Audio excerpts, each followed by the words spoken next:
நீங்களும் நானும் கோல்டு வாங்குறதுனால கோல்டு பிரைஸ் மேல போகல. சென்ட்ரல் பேங்க்ஸ், எல்லா சென்ட்ரல் பேங்க்ஸும் நீங்க வாங்குறாங்க. இந்தியா வாங்கியிருக்காங்க, சைனா வாங்கியிருக்காங்க, எல்லா கண்ட்ரீஸும் வாங்கியிருக்காங்க. என்ன ரீசன்னா அந்த டி டாலரைசேஷன். டாலரை மட்டும் நம்ம நம்பி இருக்க கூடாது. ஆல்டர்னேட்டிவா என்கிட்ட எதுவுமே கிடையாது. So all central banks are buying gold. அதனால கோல்டு இன்டர்நேஷனலா பார்த்தீங்கன்னா 2700 per ounce கிராஸ் ஆயிடுச்சு.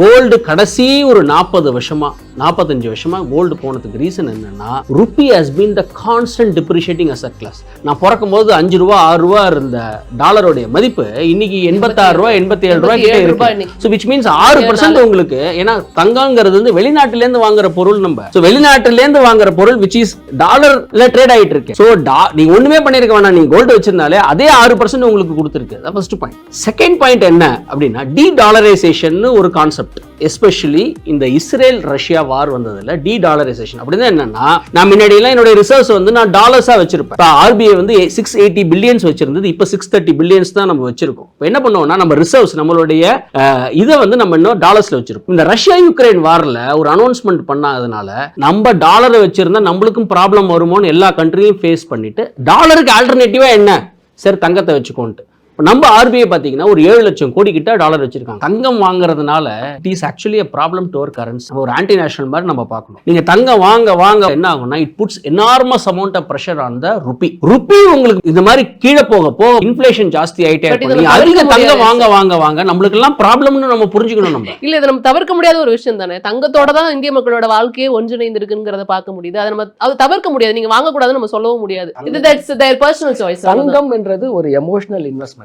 அது வந்து நம்ம ஒரு லாபத்துக்காக வாங்குறதை விட, நம்ம தமிழர் பண்பாடுல கடைசி ஒரு 5000 வருஷமா நம்ம என்ன பண்ணிட்டு இருக்கோம், தங்கம் அப்படின்ற ஒரு இன்வெஸ்ட்மெண்ட் ஒரு லிவரேஜிங் அசெட்டா பாக்குறோம். நம்ம அதாவது இந்த வானம் பார்த்த பூமி தான். இப்பதான் நமக்கு இந்த பம்ப் செட் அதெல்லாம் இருக்கு.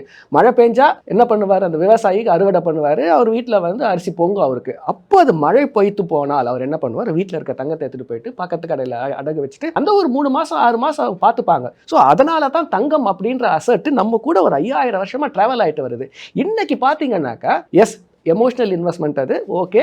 அதையும் தாண்டி தங்கம் பிரைஸ் இன்னைக்கு ராக்கெட் மாதிரி மேலே போயிட்டு இருக்குனாக்கா அதுக்கு காரணம் வந்து விஜய் சொன்ன மாதிரி அந்த ஒரு ஜியோ பொலிட்டிக்கல் சிச்சுவேஷன். கடைசியா இன்னும் ஒரு வாரத்தில் என்ன நடந்திருக்கு பார்த்தீங்கன்னாக்கா, ட்ரம்ப் அப்படி அவர் வந்து ஒரு அதிபராக ஏற்றுக்க அப்புறம் 25% மெக்சிகோக்கும் 25% கனடாக்கும் அவர் வந்து இம்போர்ட் டியூட்டியை வந்து டேரிஃபை இன்க்ரீஸ் பண்ணியிருக்காரு. சைனா மேலே ஒரு 10% இன்க்ரீஸ் பண்ணியிருக்காரு. அது அவர் சொன்ன உடனேயே என்ன இருக்குனாக்கா, இந்தியா மட்டும் இல்லைங்க, டாலருக்கு நிகராக இருக்கக்கூடிய எல்லா கரன்சியுமே வந்து அட்லீஸ்ட் 2% கீழே போயிருக்கு. ஸோ அதை நீங்க கம்பேர் பண்ணும்போது பாத்தீங்கன்னாக்கா இந்திய ரூபாய் மதிப்பு அதையும் தாண்டி கம்மியா தான் இன்னைக்கு வந்து கீழே போயிருக்கு. அது ஒரு காரணம். ஸோ இவங்க என்ன பண்றாங்கன்னாக்கா, இந்த எஃப்ஐஐஸ் இங்க இன்வெஸ்ட் பண்ணியிருக்க மணியை திரும்பவுமே அவங்க எடுத்துட்டு போயிட்டு இருக்காங்க. இப்போ கடைசியா மார்க்கெட் பாத்தீங்கன்னா ஒரு 1% மேல போயிருக்கு. அதுக்கு காரணம் என்னன்னாக்கா, ஒரு டேரிஃபை அனௌன்ஸ் பண்ணிட்டு நான் ஒரு 30 நாளைக்கு அதை தற்காலிகமா நிறுத்தி வைக்கிறேன். அதுவே ஒரு நல்ல நியூஸ். அது